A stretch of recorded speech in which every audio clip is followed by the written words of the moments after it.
Hello and welcome to my kitchen. Today I'm bringing the garden into the kitchen again. This time it's mint that I'm using to make one of my favourite recipes, choc mint ice cream.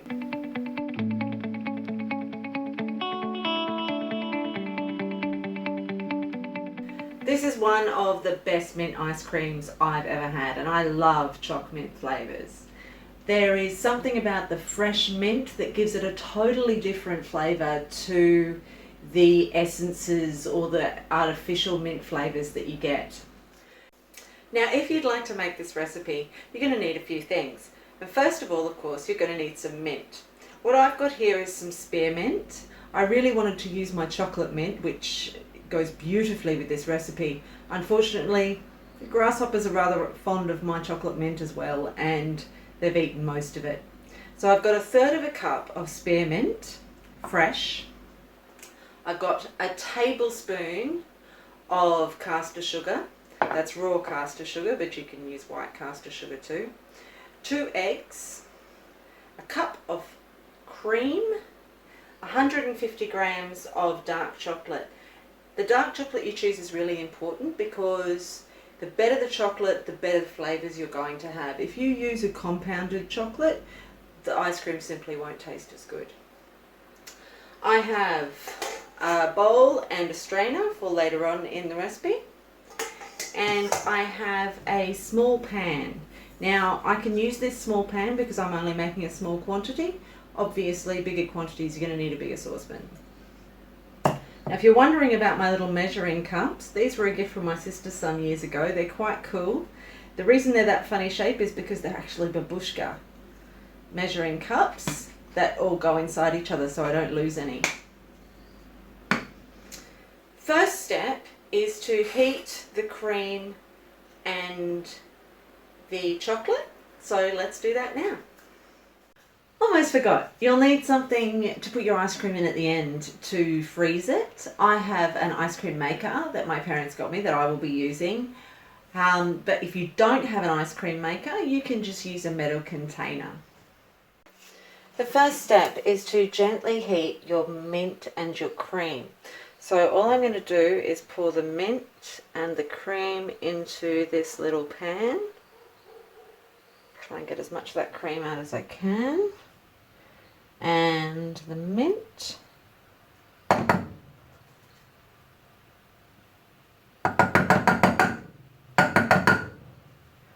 Now, I've only got the stove set to a medium heat because I don't want to be here all day, but I do want it to heat up. I don't want this to heat up too quickly. It's really important that I don't allow the mixture to boil. I'm just going to pop that on there. Just gently heat it. There's a bit of a sizzle there. It's probably because I washed this pan before I used it. As this heats, the mint is going to infuse into the cream. You can see the mixture just there, the mint and the cream. Just going to keep stirring it. I'm looking really carefully for the first signs of boiling, and then I will whip it off as quickly as I can.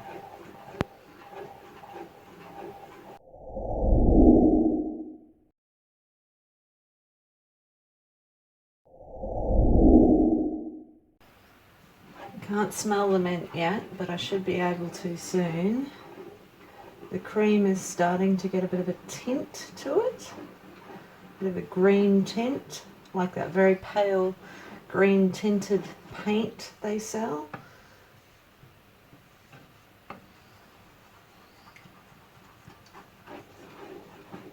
And keep the mixture moving so that it doesn't boil too quickly.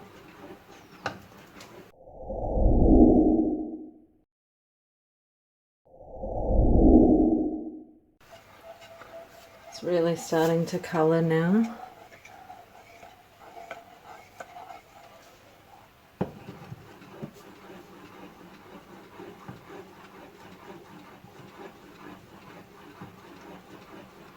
Stop for a second and just check if there are any bubbles coming up, because that's starting to look like it's boiling a little or heating a lot around the sides.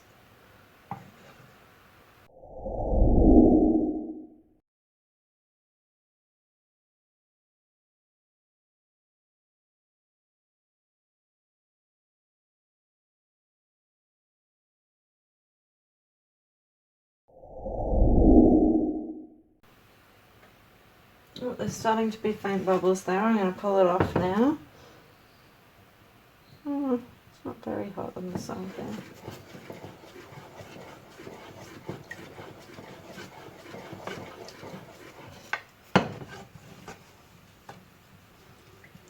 Oh, there we go. There's the smell of the mint.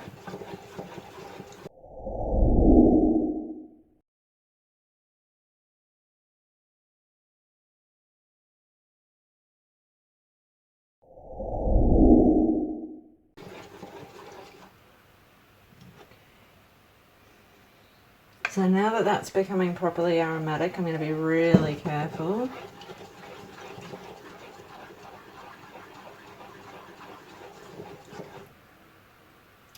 Alright, that's done. I'm not going to push that any further. You can see it's starting to get slightly frothy around the edges, which means it's coming close to boiling. So I'm not going to push that any further. I'm going to turn that element down a little bit more, because I will need it in the next step. And now it's time to add the chocolate. I'm just going to gently pop that in, try not to splash. I've broken up that chocolate quite a bit because I want it to melt in the hot liquid. Whoops. Oh, that bit of chocolate's gone. It's alright, it's probably only about 2 grams.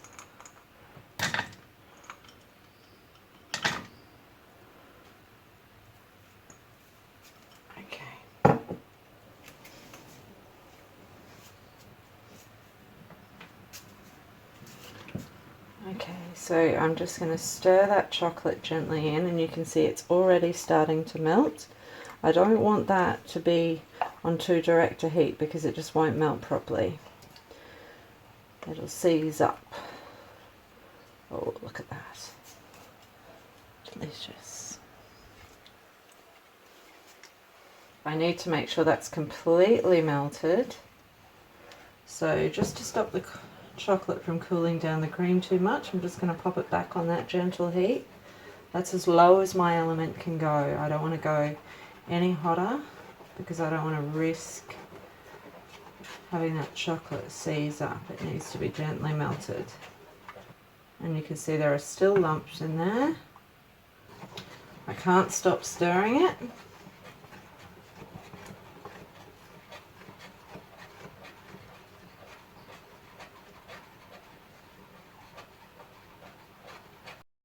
Still looks like there's some chocolate lumps in amongst the mint there. Take it off the heat again for a minute. Look at that beautiful chocolate colour. Yum.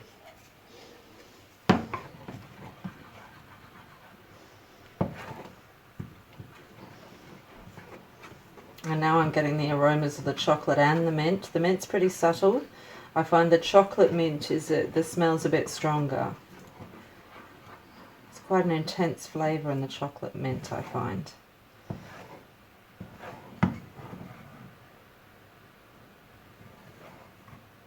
I'll see if I can find the scientific name of the chocolate mint and I'll pop it in the description. You can also find a copy of this recipe on the blog, and I'll pop a link to that in the description as well.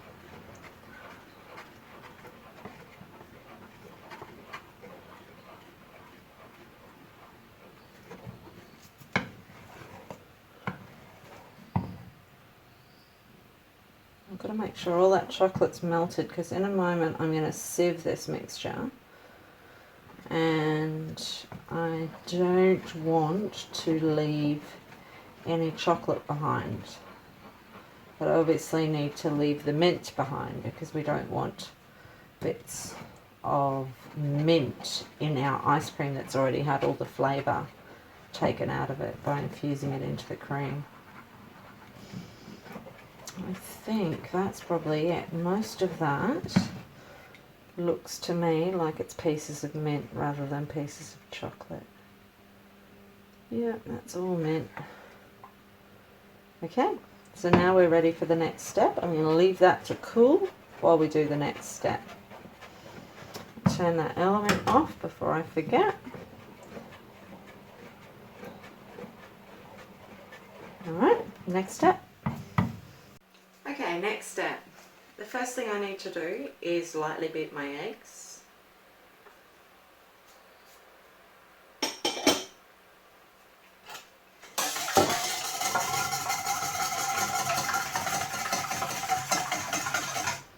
There we are, lightly beaten eggs. And then I'm going to add in my caster sugar. Make sure that all of that goes in. It's ridiculous, I've got mint all under my fingernails when I was chopping it earlier. I'm trying to chop it as fine as I could to get the best infusion.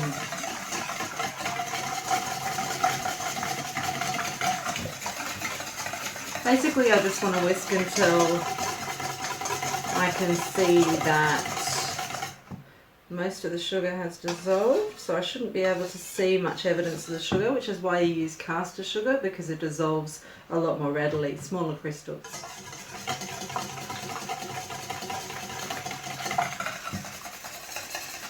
I can't see any more caster sugar in that. See in there? No caster sugar. Now, here's our chocolate mixture. I need to sieve this in to make sure that I leave as much of the mint behind as I can. All I want is the flavour of the mint, not the stalks and leaves. So obviously with ice cream you want that lovely creamy texture. Okay. Let's pop the whisk there. We're going to need that again in a minute. Pop strainer in there, and I always find this spout is on the wrong side. I always want to tip with this hand, but it wants to be tipped with this hand. Here we go. There we are. That just smells so good. I use 78% dark chocolate, so I can tell myself it's healthier. And it just smells so rich. There's so much mint in it. Can't wait to eat it. Alright. It's about as much as I can get out, I think. Put it there in case it's still a bit warm. And I'm going to help that through the sieve because I want to get as much of that out as I can. Doesn't hurt to macerate the mint a little either, because it'll release some more oils as I push it through around the sieve.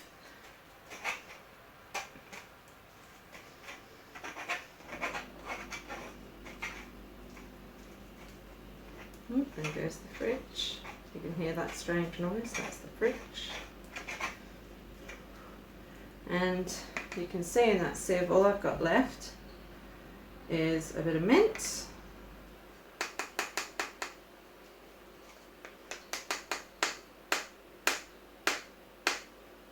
now still a fair bit on the bottom there, but I don't want to just use my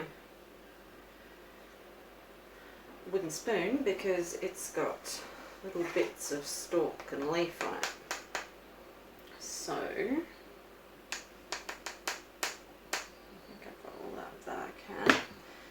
so I'll just grab the whisk, scrape off as much as I can. Every little bit counts, right? Especially when it's chocolate. And then I've got to whisk this until it's well combined. And obviously the heat of that cream and chocolate mixture is actually cooking the eggs.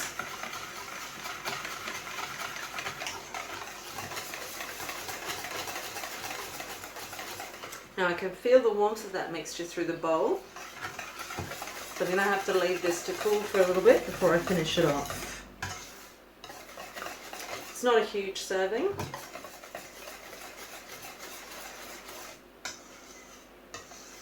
And after it's made, it'll keep for 3 weeks in the freezer.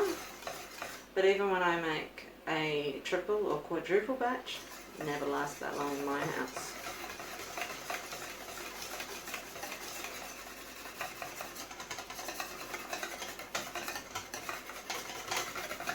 And that looks beautifully mixed. Look at that. Oh, lovely, drippy chocolate. Look how yummy that looks.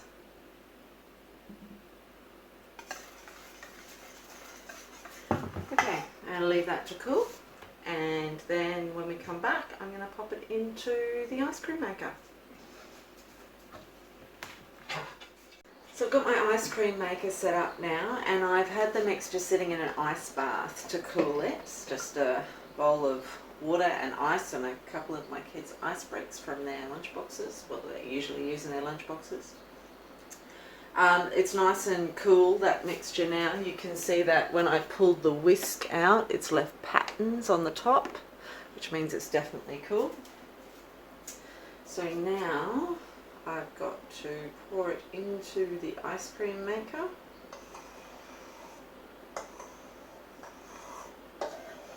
I don't want to waste any of that delicious ice cream.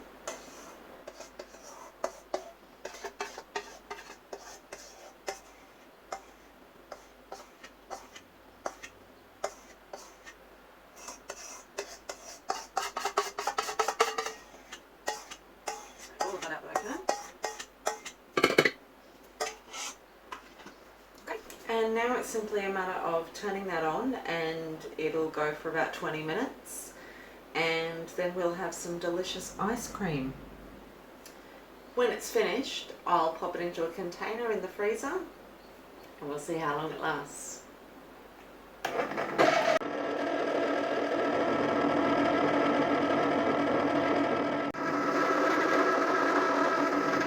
The ice cream's done. So all I need to do is take it out of the ice cream maker and pop it into this airtight container, which I can keep in the freezer. And there you can see that ice cream is well and truly frozen. It's always a little bit painful to get off the ice cream maker, so I might do that off camera. If you have any questions or comments, please feel free to pop them down below. Check the description for the recipe in the blog if you would like to. Thanks for watching, and I'll see you next time.